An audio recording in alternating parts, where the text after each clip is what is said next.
Welcome back, everyone. My guest on this show is Daniel Cook, a seasoned singer-songwriter and guitarist known for his heartfelt West Coast roots music. With a rich history in funk, jazz, and folk, he blends melodic storytelling with genre-crossing guitar work. Whether solo or with his band, the Radiators, Daniel delivers soul-stirring songs and unforgettable live performances. Now, all the way from Kent, England to the west coast of Canada, where he now lives, please welcome Daniel Cook.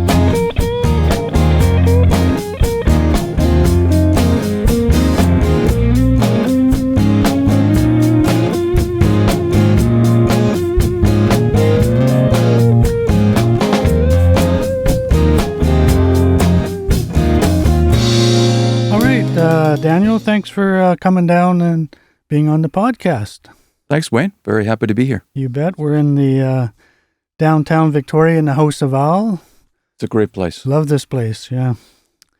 So I got most of my questions from online, the internet, and the internet is never wrong. So Never. It's 100% reliable, Wayne. should anything be incorrect that I talk about, please correct me. So I understand you were born in England, Yes. right? Kent, England? Kent, yes. And then my family immigrated to 1976, I believe, and to the lovely town of Sydney. Right. Yes. Right. So 72? Did you say? 76. I think. 76. Oh, okay. How about we'll say mid-70s? Mid-70s. Yeah, That's good. that'll works. Yeah. Yeah. Now, what were some of your earliest memories of growing up in Sydney, and how did that town shape your musical outlook, if at all? I remember being on the plane, immigrating here. Well, I didn't know if I was immigrating as a young boy, but I remember being on the plane and first seeing broccoli. Oh, okay. So what that has to do with any of this, I don't really know, Wayne, but I just remember the first time I saw a green vegetable broccoli was flying Air Canada when we first moved to Sydney. They don't have that in England, or what? Well, they introduced vegetables, I think, in the 80s, Oh, right after we left. well, there you go. So were your parents musicians? My mom played guitar, Yeah. and there was always a guitar around the house, and she would play that. And my parents have fantastic taste in music, so there was always great music playing in the house. Miles Davis, wow. Vivaldi, the Yeah. Beatles, just good quality music all the time. Yeah. And there was a guitar to play, and my mom would play it. And if we wanted to, try it out, it was fine. It wasn't something special. It was something normal. It was something that you just do. So what age would you have been when you first picked up the guitar then? Maybe 10 or 11. Oh, okay. Yeah. Did you ever take formal lessons? Yes, I did do band in school, and then you would learn to read. And later in my 20s, I went to Capilano College, which is where I studied music. Right. Learned to read, okay. which was a fantastic choice. Met lots of great people, and a lot of good music came from there. Excellent. And good folks who I'm still connected with today. Oh, good, good.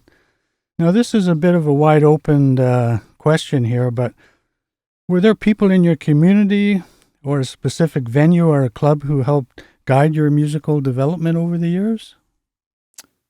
There are so many folks. Yeah. And when I was coming here today, I was just going down memory lane thinking of all these good folks, and I wish I could name them all.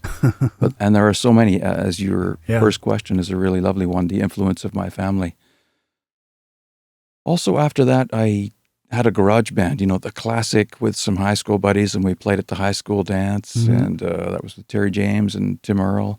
Oh, Tim Earle. Yeah, I know Tim. Yeah, I mean, we used to come into the store, Wayne, and see you all the time, which you were very tolerant, by the way, because I think we came every Saturday, never bought a thing, but just sat there and played really loudly, quite poorly. Daniel was talking about Long and McQuaid music. I worked there for many years, and on Quadra Street, that was fantastic. Yeah. Yes. It was fun times. Yeah, I loved the job. And I loved meeting all of you musicians over the years, too. Well, that was a big part of it, actually, just having access to instruments and bumping into other people. I mean, all of that's important as far as you say, the development, the people you bumped into. And I still bump into folks today like yourself and others who still work in the shop and who are playing themselves. Yeah. Well, I've had other people say that, too. Oh, you were very patient. I never bought anything. But the other side of that coin is people like yourself would come in and plug in and play, and I enjoyed it. I heard so much great music, live music for free while I was getting paid to work. So I have no complaints. That's for sure. Fantastic. Now, do you remember your first concert you attended, and how did that affect you? I saw Doug and the Slugs at the McPherson Theatre. Wow. And it was awesome. Yeah. One of my family worked somehow in the theater, and we got some free tickets. So I've seen some great shows here in Victoria. Yeah. That was sort of the first, pop rock show. Right. It was just really... They were an amazing band, yeah. Really, really good. I mean, something sunk into me at that moment. And sort of, if you think of moments that ignited a little spark, that would be one of the many sparks that was ignited that sort of had me thinking, wow, I would like to do that too. Right. Yeah, I saw Doug and the Slugs. I grew up in East Vancouver, and they used to play around town all the time before they were a recording act. And there was lineups down the street to get into the places they were playing. Awesome band, great players, and Doug Bennett, the lead singer, always had that little grin and that glint in his eye when he was singing. That was a great band to see. Yeah. So they were very entertaining as well. So they were able to combine good music, entertaining. There was something down home about it that was really appealing. So there's something about that really sunk in for me. And they're still around. They still do a few shows once in a while. Not with the original lead singer, Doug Bennett. No, he's passed away. Sadly, he passed away, but I'm sure they're still good. Actually, I think one of the only autographs I ever asked for was for him. I used to work at Budget Rent-A-Car at the airport, and I saw him one day. I think it was inspired from that, and he was getting off a tour bus. Oh, okay. It was the only I don't know where that autograph is now, but hey, there you go. Now, you sort of answered this question already. I was going to ask, what was the first album or artist that made you stop and say, hey, I want to do this? But it sounds like Doug Bennett and the band was one of them that made you think, hey. Live shows, definitely. Yeah. What musically? About, album-wise, was there a particular album or artist? The Beatles for me have been really it. Yeah, that's the bedrock and the foundation for me of as a songwriter, thinking about the goal is to write a really, really good song. Yeah. Not just something that's okay. Never settle, and then constantly work that into something that you feel really good about that ideally would stand on its own. And the Beatles, of course, as many artists are. Yeah, they would do that for the sure. kings of that. Yeah, when I first when I was young, my first instrument was an accordion. Oh, great! Did you bring it? Yeah, I should have brought it. No, I haven't played it for years because, unfortunately, I had a teacher that was really, really strict, and I played it. Took lessons for about 3 years and was getting very, very good. But he's one of the old school type of teachers. He had a drumstick, and when I would hit a wrong note, he'd smack my knuckles. Oh, so. Needless to say, it didn't take too long where I didn't want to go to lessons. So I'd whine and complain, I was like 9 or something, to my parents. I don't want to go. So, but eventually they let me quit. But it was because of the teacher. It wasn't because it was an accordion. I loved music and I enjoyed it originally, but a bad teacher can influence a student to not play. Or to play very, very well if they're a good teacher. So they can shut you down or inspire. Yeah, so it's trying to find those people that inspire and be drawn to them. That's right.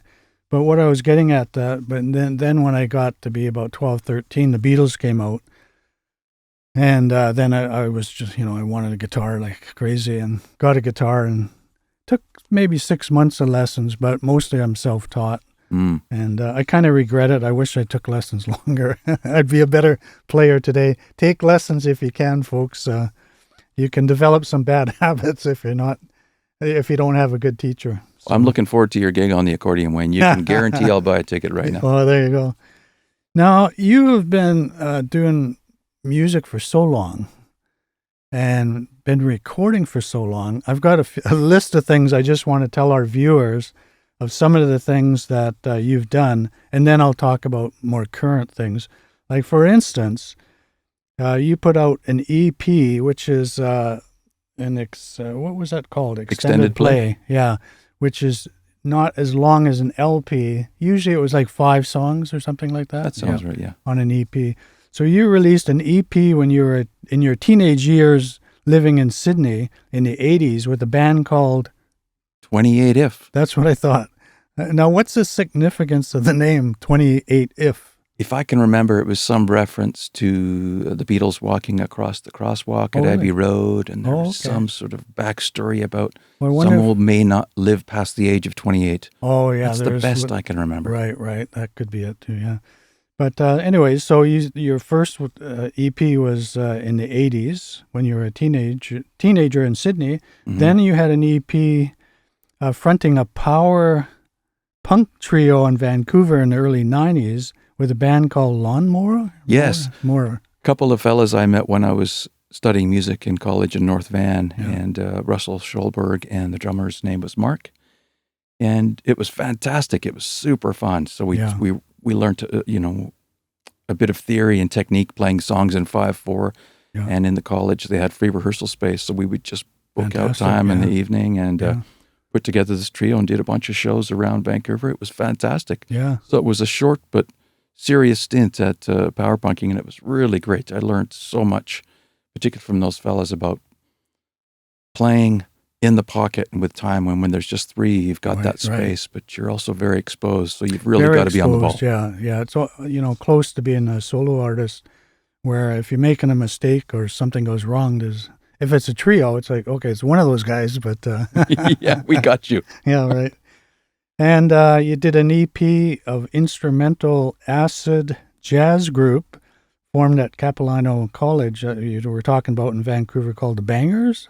Yes, Bangers, and that was with a good friend of mine, Jim Uanchuk, also my brother, Jerry Cook, Marlo Holder on the bass, and the drummer's name was Francois, just a fantastic jazz drummer. Right. And we did the recording at the college, actually, and all original stuff again, which was the theme throughout since a teenager till today. Yeah. And one of the great clubs we played at was called the Blue Soul Gallery. It was in Gastown. Oh, okay. I think the gig started around 1 a.m., and the only way in was one of these old freight elevators. Oh, okay. Yeah. We would go there and hang out in this back alley until, and I've forgotten the name of this, just lovely fella, as well as the artist who had modern art all running through this place. And then we'd up the elevator, top floor, looking out over the railway tracks over to North Van, and just come out into this a place very much like this. Wow. And the music started at 1, and people would come out, and we would just have this fantastic musical experience. Yeah, fantastic. And you even had an unreleased album that you made in the late 90s in Victoria here, recorded at Steamers, which I recall Steamers very well. Yes. It was a lot of fun down there. I heard lots of great bands play there. That band was called Solid 7? Yes, that was with Kia Kadiri, Eric Hughes, Jason Dethridge, Ryan Rock, Aram Massey. Okay. Yeah. And we had a few other folks that would fade in and out of that group, but we had some really great times at Steamers, once again, starting after midnight. And, it was a great place, yeah. Oh, so good. And Jason Dethridge is also a fine engineer, so he did some live recordings and captured some really magic moments, which was great. Never released that. Maybe that's soon to be released. Never too late if you still got it, yeah. So, and then another EP released in Prince George in the early 2000s with a band called Bop. Yes. Yeah. And in Prince George is where I met my good friend Maureen Washington. Yes, I got a couple of questions about her coming up, so we'll put that one on back burner. Ice for a second. But because she's an amazing artist. A lovely human. And she was one of the guests on, I think it's episode 10. If you haven't seen it, go back and watch it. She's got an amazing stories to tell, for sure. And then you released an album from Prince George with the instrumental funk band, the Cut Bank Cats. Yes, that was just before I moved from Prince George. That was some lovely fellas. One of the fellas, Dave Radiators, who I actually met in college, and I bumped into him, as well as Sean Smith, who I went to UBC with. Mm-hmm. So this is this lovely part about music where wherever you go, you bump into someone that you used to play with, which happened yesterday. We were playing at a Esquimalt Rib Fest, and I bumped into some folks I hadn't seen in a while. You're constantly crossing paths. Sure. It's a small community, a musical community here in Victoria especially, yeah. Absolutely. So I was impressed by, you got instrumentals, you got funk, you got a little of everything there, punk even. Mm-hmm. And the Cut Bank Cats, I actually played keyboards in that band. Wow. I had a short keyboard stint. It was fantastic. So, I have to congratulate you on that you do 99% of your material that you do when you're playing live is original songs, and I have to congratulate you because I know how hard it is to get work, and not only in Victoria, in any city. You know, the promoters generally want a cover band or a tribute band. That's the big things nowadays. So you're obviously doing something right, writing good songs, because your name's all over Victoria. I've seen you in many, many places, and you've been playing for years, so you're doing something right. Your songs Thank you, Wayne. Songs are catching on with people, so congratulations for that. Yeah. I really appreciate that. That is the mission. And as you say, it's challenging for a lot of reasons, and I've found some really great folks to do that with. And you just got to do what you love and love what you're doing. Yeah, and love the people you do it with. Yep, very much so. Now, you did tell me when we were having coffee one day that you generally throw in one cover song, though, in an evening, something like generally, that. Yes. Is it always the same song, a different song, or? It happens so rarely. That's a good question. There's a couple of ones we like to cover here and there, but it probably happens once every third gig. We had every intention yesterday when we were playing to throw in a cover. I was like, forget it. Yeah, forget it. Well, I saw you recently down at Beacon Hill Park playing with the Radiators, your band, and the one cover that you did was Brand New Tennessee Waltz, I believe. The Tennessee Waltz, exactly, which is a beautiful song back from the post-Second Jesse World Winchester War. Write that one originally, or did that's he? That's a good test question. Pretty sure he did. Okay, I'm going to go with yes, but I think there's a co-author on that one too. But that's one of the few covers that we love to do, to make our own, and it's a beautiful song that many generations of folks would relate to. Yeah. You did a great version of it too. Thank you. But your original songs were very, very catchy. The crowd was loving it. And you currently have, that's available right now on, I'm sure, iTunes or other places where you can get things. You've got 4 albums, I believe. I think so. Yeah, one's called, a good question, Comfy Coaches. Yes, that was my first solo release after being a guitar player and backing up other folks for a while. I did that for quite a few years, and that was my sort of step back into fronting and being a singer-songwriter, and did that with Joby Baker, the fine engineer and producer, and that really helped to launch me back to where I feel the most at home as a singer-songwriter in the land of roots. Right, and then you released Million Things, a solo album as well? Yes, then that was recorded with my good friend Norm McPherson, who's a fabulous engineer and an outstanding guitar player. Yeah. And that was through the pandemic where we worked on that. So there was a lot of remote work. Mm-hmm. Also a lot of time to work on the album itself because, as we all know, there was we were in lockdown and not much was happening. So, we had some spare time. Yes, an hour or two here and there. Yeah, right. And then you did an album with Maureen Washington called Here We Go Again. Yes, that was prior to that. That was sort of halfway between Maureen and I played together for a good 10 years in a couple of different groups. And I can't remember where we recorded that, actually. But we put together, again, an album of original music. And when we were together as Washington and Cook, we would do sort of a mix of jazz standards and we would funkify a few. And then we did a lot of co-writing together. Yeah, and, I saw you in that band at Vista 18 one time in Victoria. Yes, we did a good 10-year stint there. Yeah, it was a fantastic band you had. Thank you. That's when I recognized your guitar playing. You were way better. Not that I didn't expect you to be an excellent guitar player, but I was more used to you doing the strumming as a soloist or as a rhythm player, but you were doing some amazing lead work in that band. Thank you, Wayne. I was very impressed, Yeah, I still love doing that. Yeah. What kind of guitar was that you were using? That's actually, this sounds like another Long and McQuaid plug, everybody, but I bought that at Long and McQuaid, Quadra Street, off the rental rack. It's a Gibson ES-135. Yeah, I thought it was a Gibson, yeah. And I remember walking in there because I was really was frustrated trying to find a guitar, and I just rolled in there one day, and there it was, $900. Wow. That thing now is worth much more. Yeah, for sure. Now, and then you did one, Take It Slow with the Radiators, your current band. Yes. Which I'd like to talk about a little bit in just a minute. But what was it like working with Maureen Washington? Tell me a little bit about that. She's such a talent. She's super talented, and she's a really good human. Yes. And so when you put those two elements together, it's magic. And we had a lot of magic for many years. We co-wrote I have some songs I feel really proud about, and we were able to record a few of those. And when we would play live, really it just felt like everyone's heart was in it. Yeah. And you could really feel it. And we would often get that feedback. It doesn't matter what the gig, you put everything into it and you put yourself out there. Yeah. And what you get back is beyond words. Yeah. So she really helped me to learn to express myself more musically, which was fantastic. So I brought that into the group today. And these things are hard to put into words, but when you find the right people to play with, they inspire you. Yes. And she is very inspiring. She is very much so.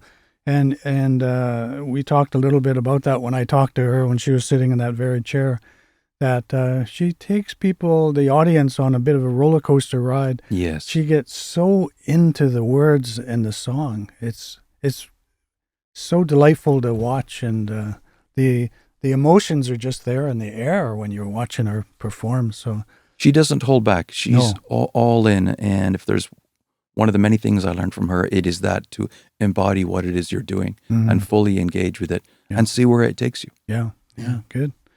Now, your current band, the Radiators, incredible lineup. You got Norm Macpherson, which you just mentioned a minute ago, on guitar. He's played with many, many people, including Valdi, the legendary singer from Salt Spring Island. I think his home base is, but he tours all over the world, really. Yes, still going. Yeah, going. He's 80 and still going 80, strong. Yeah, he just turned 80, yeah. Great guy, too. Yes. And but Norm's an amazing guitar player. He is amazing, and one of the things that's amazing about him is that talking about original music and original sound, when you hear him play, nobody plays like him. No. He has developed his own sound, and it's just such a privilege to play with him in that regard, which is what everybody does in the band. That's what we're asking. Bring who you are and play that. We're not looking for something generic. We're looking to hear when you play your instrument, it sounds like you, and that sure sounds like Norm when he's playing the guitar. Yeah, your band, I can see how when they're all so amazing, and individually they have their own sound. Ryan Rock on bass. Yeah, fantastic. Solid player. Such an anchor player. Yeah. A really good human. One of my very dearest friends. Yeah. I didn't realize you went back so far. You were saying when I was talking about those early EPs, he's on one of those, I think. Yes, he was in Solid 7. So when I first moved back from Vancouver to the island here, he was, I think he came around shortly after that.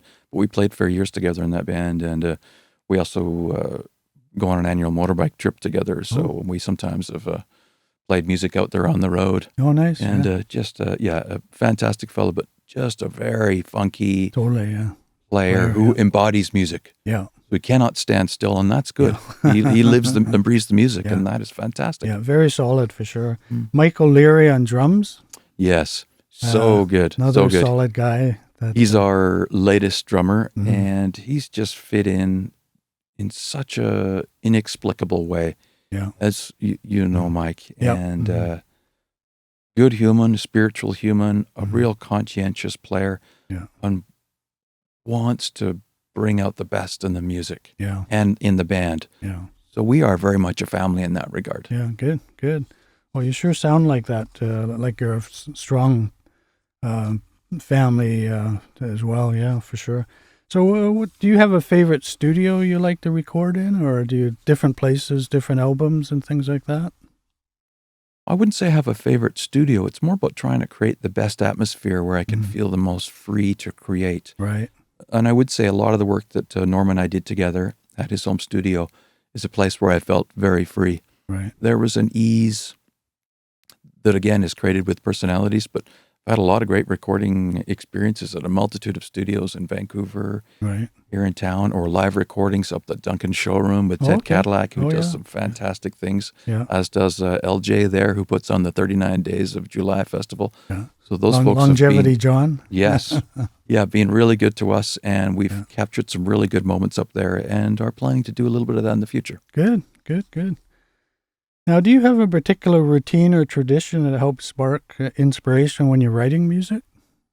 Or does it just come in the moment? Or for me, as they talk about, the muse is happening all the time. So I try to just stay connected to what's going on day to day everywhere I go. Yeah.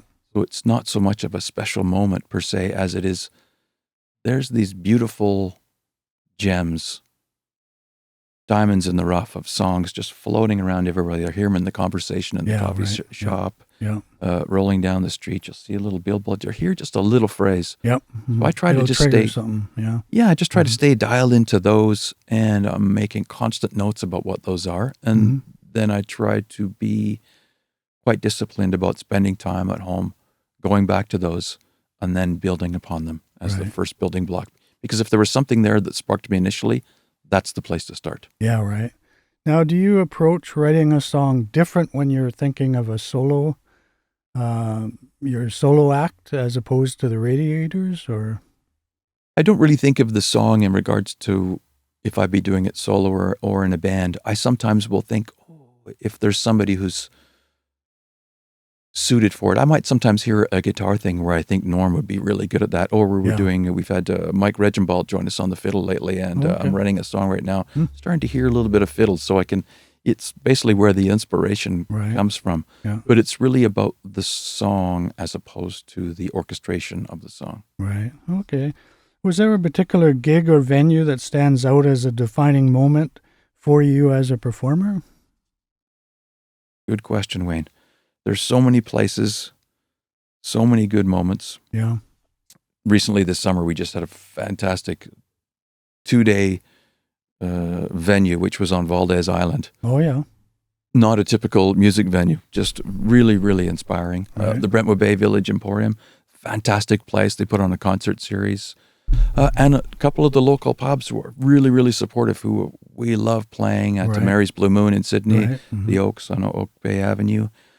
Of course, the Duncan Showroom. Yeah. And I want to mention them all. The City of Victoria has been fantastic at sponsoring local music, They really have been the last few years, 2 or 3 years, whatever, how long they've been doing it. It's the pop-up concerts that they have around town. I'm very impressed with the City of Victoria supporting music. It's great.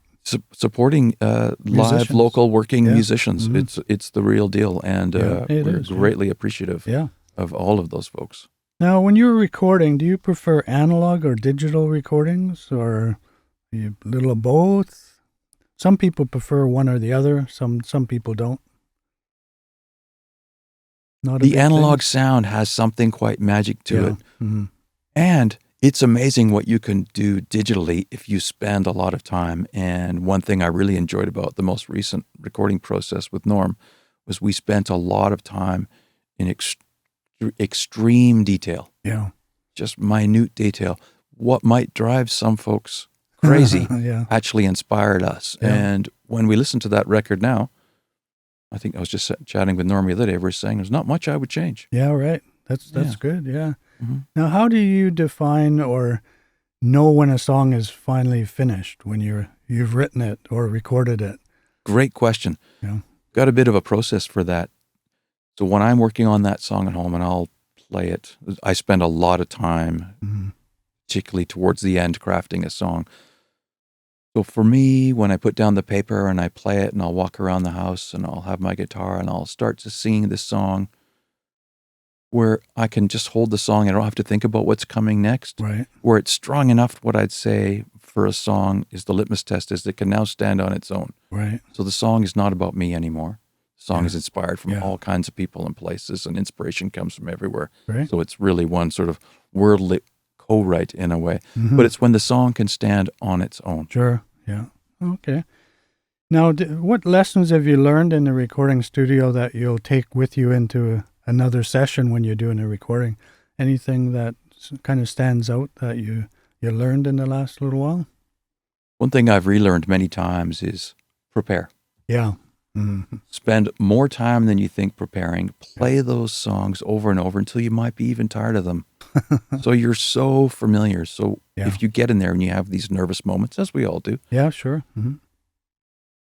Your practice can kick in there and really bring the song forward, because in those moments when, as we know, the recording button is hit, you want to capture the flow. Yeah. Mm-hmm. And you can flow best when you've practiced a great deal. Yeah. So it's the preparation. Yeah. So what kind of music do you listen to on your own when you're not playing? Any favorite bands or albums? I listen to a lot of classical music, and I say you do? classical music in the broad sense. I love Baroque music. Oh, yeah. I love chamber music. Yeah. I love I do instrumental too. music. When I'm in the mood, I just love that kind of stuff. I kind of have to be in the mood, but it's beautiful stuff. Yeah. Yes, and I love opera, and I love roots music. I listen to a lot of Nick Drake. If there's there are folks I put on repeat here and there. Yeah. Mm-hmm. Lately, I've been listening to Roxy Music, Fleetwood Mac, things that when I listen to it, they have an atmosphere to it. Right. They paint a picture of a beautiful landscape, which is what I'm really going for in a song. Sure. It's what does this immediately inspire as far as a feel? Yeah. And then where do we go from there? Great. Now, what would you, this is a question I asked pretty much each guest that I've talked to, because I like to try and inspire young people out there that want to get into music and maybe have some doubts and stuff. But what advice would you give to a young musician trying to carve out a meaningful path in today's music business? Goodness gracious, it sounds like a public service announcement, right? Yeah, right. Do what you love, and don't let anybody tell you otherwise, and find people who you love being with. Yeah. In other words, don't let the world tell you how to shape your art. Your job, our job, my job, is to do what we love. Yeah. And if you're doing that, you're going to be successful. Yeah. Very good advice for sure.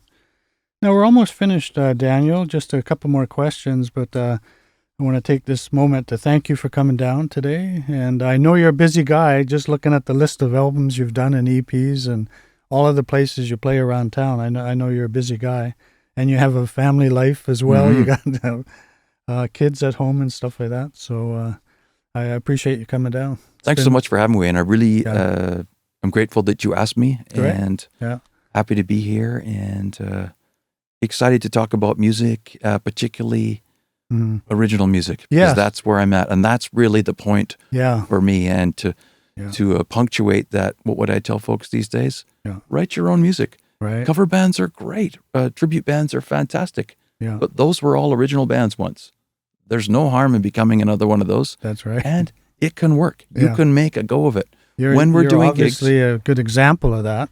It's been extremely hard work, but that's what we do. And one of the most rewarding and fantastic things is being out there is people will sing the songs and they'll engage and they'll clap and they'll come out. Yeah. And they'll buy records. Yeah. It does actually work. It does work. But you must stick to it. Yeah, for sure, yeah. Now, one of the reasons why I wanted you on the show, I love your music, for starters, but I really like the idea that you write so much of your own material, and that's very rare these days, I find, because mostly when I go to see music, it's usually cover bands and stuff, for a large part. I mean, there's a few people out there. Tom Lang, who is going to be on this program probably the next episode, folks, so stay tuned for that. He's very similar to you in the fact that 99% of his material is original as well. He's a little more rock, though. You know, he's a little more on the heavier side than you are, but you rock as well, don't get me wrong. But, thanks, Wayne. We rock when we can. Yeah. So just a couple more questions. What's the dynamic like within the Radiators when you're working on new material? It can be really intense. It can? In a good way. And sometimes, like all relationships, they take work. So when we rehearse, it's business. Yeah. We're down to the small details. Let the count in. Let's get the count in right. How was that note? Was I a little late there? Was my vocal sharp or a little flat? Can we work on those little spots? So we spend a lot of time, what they say in sort of the dance community, cleaning. In other words, you put the song together, that's great. Now, what are you going to clean up? What are you going to take away? Right. And it's those spaces in between at the end of the phrase. Once you take those and you have these little nice pockets of air in the music, all of a sudden it can breathe. Yeah.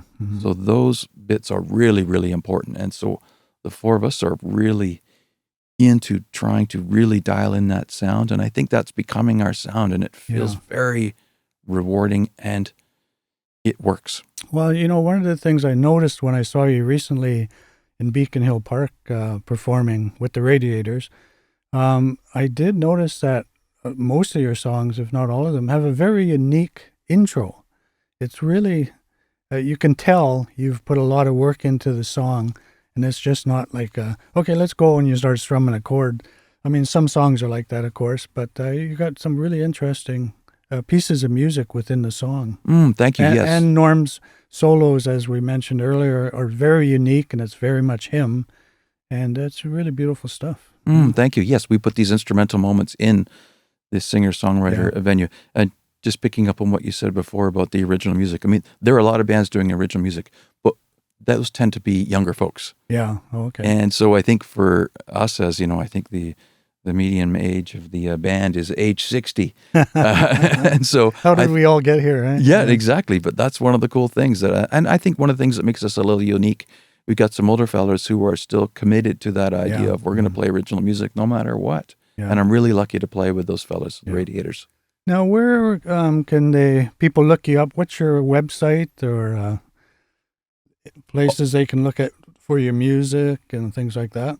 Yes, on www.danielcook.ca. There's a Radiators link there. There's links to music, to videos, to upcoming shows, as well as Facebook. You can find Daniel Cook and the Radiators there. We have a YouTube channel of many videos, and we are on a lot of the regular streaming sites. And all of those things do really help us because we're a self-promoting band. So when folks go to those places, when they hit the like buttons, that really does help us to keep going and look forward to the next 10 years because we're in our 10th year right now. Wow. Yeah. Yes. Yeah. Fantastic. Yeah. Former players I'd love to mention. Al Sabrin, great player. Brad Hawkes on the drums. Yes. Roger Plant, Robert Cromwell, Sam Torrance. We've just had some fabulous folks, as well as my brother, Jerry Cook, who joins us sometimes. We did a couple of 6-piece shows this summer, including Mike Rengibald, and it's just been a great season of music, and we're really looking forward to the upcoming year. Yeah, good. Well, I'm sure it'll be a good one because it's a awesome band you've got. So for the final question, what's next for Daniel Cook? Any upcoming projects you want to tell us about that's coming up? We have started the recording process, some live, some studio, and so we're probably at the first 10 to 15% of making an album, which is early days. Good. And we've got lots of material to put on, whether that's a full-length album, hoping to do an actual record. I've really always wanted to have my own LP, and so that's the goal, but recording. Vinyl seems to be making a comeback, too. So Indeed. Could be good timing. Yeah. Well, we'll see. Well, thank you, Daniel, for dropping by. I really appreciate it. Yeah, really nice to see you, Wayne. Thanks for inviting me. Great getting to know you a little bit better. And keep doing what you're doing. Your band just is fantastic. Thanks, Wayne. And thank you, everyone who tuned in. Keep watching. There are more episodes on the way, so stay tuned.